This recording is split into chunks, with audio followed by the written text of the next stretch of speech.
I'm Debra from the Cullman County Public Library, and I'm reading a story by Debra Reynolds called The North Star. A sweet breeze met the boy as he awoke to his journey. He traveled on all fours for quite some time, and he grew, and he paused. One day, he had the urge to stand, to walk. It made his journey easier. He could run, too, but for the most part, he walked. He wasn't afraid of much. He wandered the fields, exploring, sometimes stopping, sometimes going happily in circles, sometimes dancing, sometimes napping. One day, the boy saw an oak leaf drift and land on the water. He wondered how the leaf managed to float, the way the stars seemed to float in the night sky. A spray of sand interrupted his thoughts. "Where are you going in such a hurry?" The rabbit shot out of sight, disappearing onto a path the boy had never noticed before. The boy left the floating leaf and wandered towards the path. There he saw a cat. The cat purred gently. "Where did the rabbit go in such a hurry?" the boy asked the cat. He was in a rush to start his journey. It's time for you to start your journey, too. "Oh, but I have been on a journey," the boy cried. "I've seen many wonderful things. Some I understand, some I don't. Like how that leaf floats on the water." "Well, that's fascinating, but I'd hate for you to be late. You don't want to be left behind." "Behind? Who's ahead of me?" "You wouldn't believe how many. You know, you're not the only one on this journey. Plenty ahead of you. Lots to follow." The boy began walking down the path. It stretched out far ahead of him. Signs kept pointing him along the way. Some parts of the journey were easy. Some were very difficult. Although he was following the well-worn path, he had a growing feeling that he was lost. The forest seemed to be growing thicker. The soil was wet and muddy, making every step a struggle. Clouds had rolled in overhead, and the darkness closed in around him. After many difficult miles, he could not take another step. He noticed an oak leaf drift from the sky. It sailed with ease.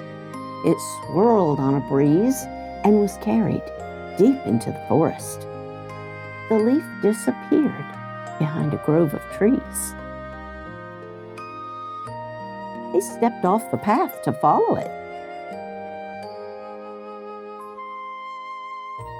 The boy found the leaf floating on a pond in a peaceful clearing, like a delicate boat on a dreamy voyage. His thoughts were interrupted by a voice.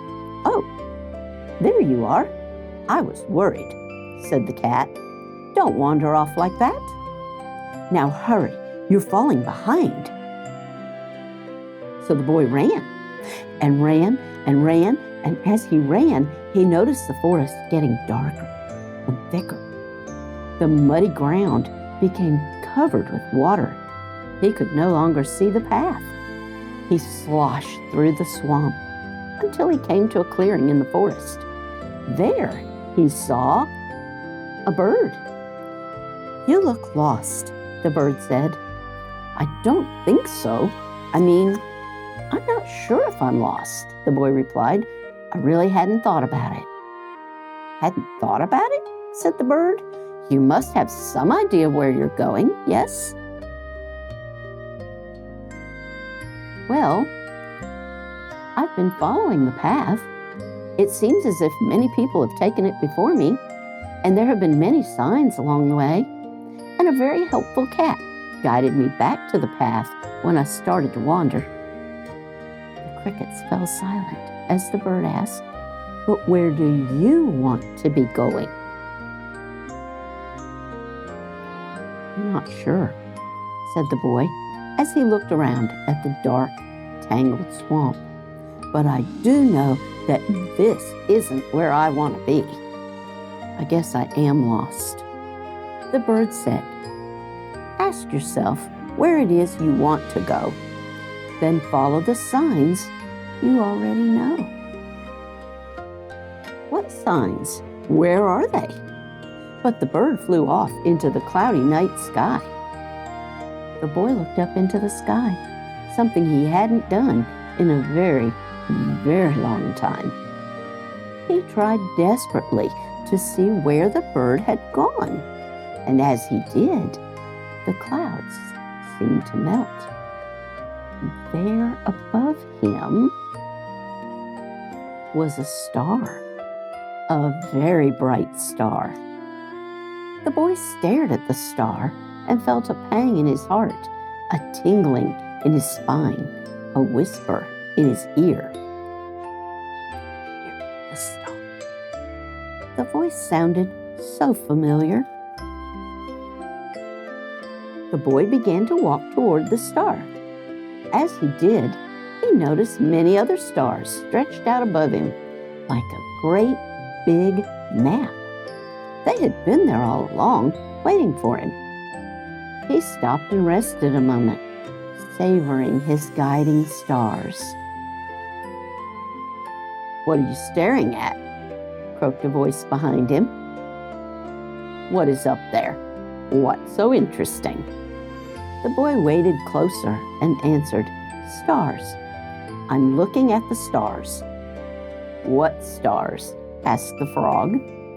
"I see a dark sky and mist and low green clouds." "You don't see them?" the boy asked. "They're helping guide me out of the swamp.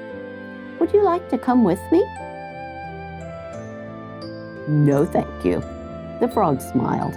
"I'm quite at home here in the bog. I swam here as a tadpole and grew up here, and here I will stay." The boy realized at that moment that everyone has a different journey, different signs, and different stars, their own constellations. The boy left the frog, who croaked a farewell. "Good luck on your journey." As he ventured beyond the swampy forest, the boy heard a cry. It was the rabbit who had been in such a hurry earlier. Looking tired and hungry, he was stranded on a limb in the middle of a rushing river. The boy waded out, but realized the river was too deep. The rabbit was trapped. Then he saw an oak leaf drift by. It gave him an idea. The boy fashioned a boat out of swamp grass and twigs and rescued the rabbit. The boy smiled, having helped make the rabbit's journey easier. The boy looked up. He noticed that the star had become even brighter. He followed the star, and as he did, the muddy ground grew drier, then grassy, then soft and sandy. Finally, he came to rest atop a dune. There below him was a beach and a boat. The boy looked out toward the horizon. The star glowed steadily, reminding him that he still had a long journey ahead. But it was his own journey, his very own wonderful journey. The beginning.